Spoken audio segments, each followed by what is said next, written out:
Hello friend, good morning. আশা করি সবাই ভালো আছো আর আমিও ভালো আছি।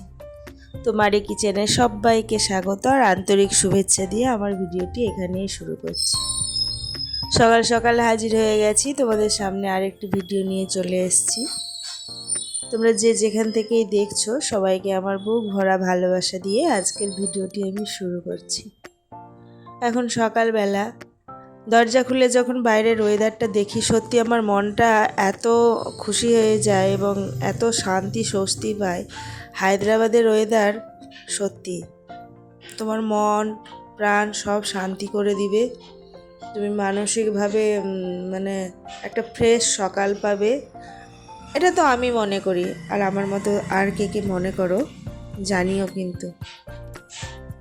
এই গাছগুলোকে রেখে গেছিলাম আমি যখন বাড়ি যাই তখন এসে দেখি সব গাছগুলোই আমার মরে গেছে। টবে যতগুলো গাছ ছিল সবই মরে গেছে। আর এখানে কিছু চাল রেখে দিয়েছি পাখি খাওয়ার জন্য। তো আর কি করব বলো, বাইরে একটু দাঁড়িয়ে নিজে একটু ফ্রেশ হয়ে আমার অফিস ঘরে ঢুকে গেলাম। খাতা না সারলে আবার খেতে পাওয়া যাবে না, সে তো সবাই জানো। মেয়েদের এটা হলো একটা অফিস ঘর। তুমি যতই বড় জব করো না কেন, যাই করো না কেন, দিন শেষে এখানে এসে ঢুকতেই হবে, না ঢুকে কোনো উপায় নেই। আর এই তো রোজকার একটা টেনশন থাকে ওই বাচ্চার মায়েদের, বিশেষ করে যে আজকে বাচ্চাকে কি তৈরি করে দিব, আজকে বাচ্চা কি খাবে। এত ভাবি না, আমি রাত থেকে শুরু করে দিই। কারণ তাদেরকেই ভাবতে হয় যাদের বাচ্চারা এটা খায় না ওটা খায় না। আর আমার মেয়েটা সেম ওই রকম, খাওয়াতে তার খুব প্রবলেম, প্রচণ্ড বেছে খায়। তাই আমি রোজ ভাবি যে আজকে স্কুলের টিফিনে ওকে কি দিব, কি দিলে ও টিফিনটা শেষ করবে। আমার বর বলে তুমি ভাত দিয়ে দাও, একদিন খাবে না, দুদিন খাবে না, 3-4 দিন পরে ঠিক খাবে। কথাটা অবশ্য খারাপ বলে না, ঠিকই বলে। কিন্তু বাচ্চা যখন পরপর 2 দিন টিফিন ঘুরে নিয়ে আসে, সেই সকাল 8:30টায় যায় আর 3:30টেই ছুটি হয়, আস্তে আস্তে 4টে হয়ে যায়। আমি তো মা, যখন বাচ্চা বাড়ি ফিরে এসে দেখি কিছুই খায়নি, তখন খুব কষ্ট হয় যে সারাটা দিন আমার ছেলেটা কেমন কাটিয়েছে, না খেয়ে কাটিয়ে দিয়েছে, খুব খারাপ লাগে। তাই এই ত্যাগটা দিতে পারি না। হয়তো এই কষ্টটুকু করার পরে আমার মেয়েটা শুধরে যাবে, কিন্তু ওই কষ্টটুকুই আমি করতে পারি না। তার জন্য আমি কিছু না কিছু ওর পছন্দ মতো বানিয়ে দিই, তার জন্য আমার জন্য একটু হ্যাপা হয়ে যায় আর কি। তো মেয়েকে সকাল সকাল চান করিয়ে দিয়েছি, চুলটাও শুকিয়ে দিচ্ছি। মেয়েকে স্কুল ছেড়ে এসেছি, ও পাট গুটিয়ে দিয়েছি। এসে দেখি একটা আমার পার্সেল এসছে। আমি ওই ভাইরাল স্পুনগুলো অর্ডার করেছিলাম। আর সত্যি স্পুনগুলো খুব ভালো, কারণ তুমি শরবত গুলবে কিংবা আচার তুলবে বড় বোতলে কিংবা বড় জারে, গ্লাসে ইউজ করার জন্য এগুলো খুব ভালো। তো আমি অর্ডার করে নিলাম, খুব সস্তা পেয়েছিলাম। খুব একটা মানে হার্ডই নয়, তবু ঠিক আছে দাম অনুযায়ী। তো এসে এবার আশিককে ব্রেকফাস্ট দিয়ে দিলাম। এখানে করে নিয়েছি টোস্ট, আর বাটার টোস্ট করেছি আর এগ ফ্রাই। আর এই যে এটা দেখছো ওপেন করছি, অনেক দিন থেকে আশিকের এটা ইচ্ছা ছিল। ও অফিসে খেয়ে এসেছিল এয়ার ফ্রাই মানে খাবার।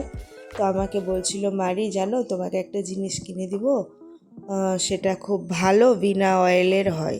তা আমি ওকে বললাম যে দেখো বিনা অয়েলের মতো টেস্ট হবে, আর অয়েলের মতো টেস্ট হবে। বলে না গো, খুব ভালো টেস্ট হয়, আমি খেয়েছি, আমার খুব ইচ্ছা। তো সে আর কেনা হয়নি। তো আমার কাছে ছিল কিছু টাকা, আমি বলি চলো কিনেই নিই, ভেঙে যাবে, তার থেকে কিনে নেওয়াই ভালো। সে তোমরা সবাই জানো টাকা ভাঙলে আর সে থাকে না, যেন তার হাত পা আছে, দৌড়ে গিয়ে কোথাও পালিয়ে যায়। দৌড়ে গিয়ে বলতে ওই দোকানে পালিয়ে যায় আর কি। তো আমরা মেয়েরা কি শুধু ওটা কিনেই ক্ষমা দিব বলো, আরও কিছু কিনে নিয়ে এসেছি। আর আশিক এটা নিল তার মেয়ের জন্য পাপা পিক সেট। এইখানে আছে পাপা পিক লাঞ্চ বক্স, আর এটা হলো পাপা পিক মানে ওই বলো না গো, এই পেন ইরেজার ভরার জন্য পেন্সিল বক্স। আর এটা নিয়েছে কালার বক্সটা, এই যে পেন্সিল কালার এগুলো ও চেয়েছিল নাকি ওর ড্যাডির কাছে, আমি জানি না, আমাকে ভয়ে চায় না কিছু, আমি দিতে চাই না বলে। আর তার মাথার ওপরেই দেওয়া আছে স্যাফরন। আর কিছু ফল নিয়ে নিয়েছিলাম। আর এখানে এই যে জানো আমরা মেয়েরা গেলে একটু এক্সট্রা খরচা করেই ফেলি, কী করবো বলো, লোভ সামলাতে পারি না।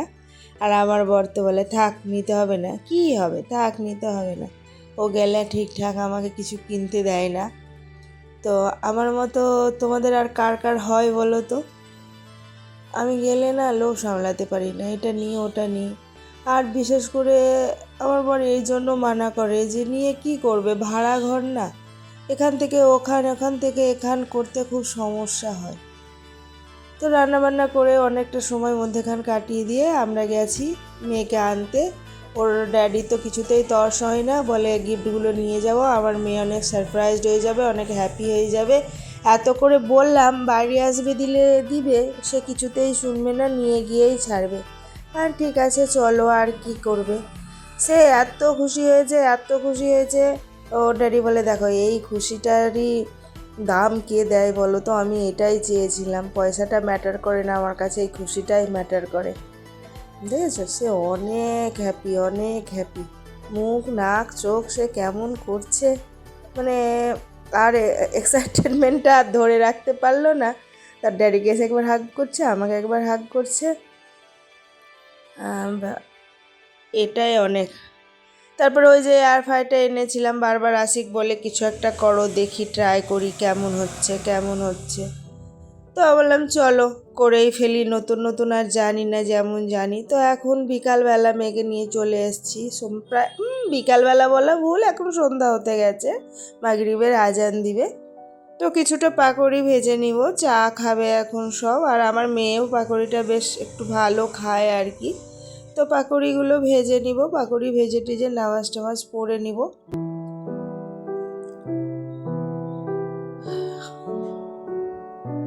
তারপরে এখানে ফলগুলোকে একটু সাজিয়ে রেখে দিই, সব এলোমেলো হয়ে পড়ে আছে। মেয়ে স্কুল থেকে এসে ওই যে গিফটটা দিয়েছিলাম এখানে ফেলে রেখে দিয়েছে, এখন সন্ধ্যা হয়ে গেছে।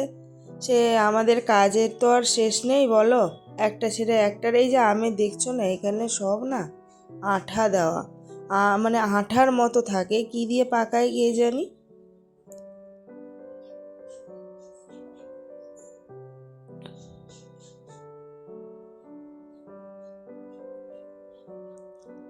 আর আমার ডাইনিং টেবিলে প্লেট রাখার জন্য যে সাদা সাদা এগুলো ছিল, মানে প্লেট রাখা হতো, ওগুলোকে কি বলে ঠিক আমি জানি না।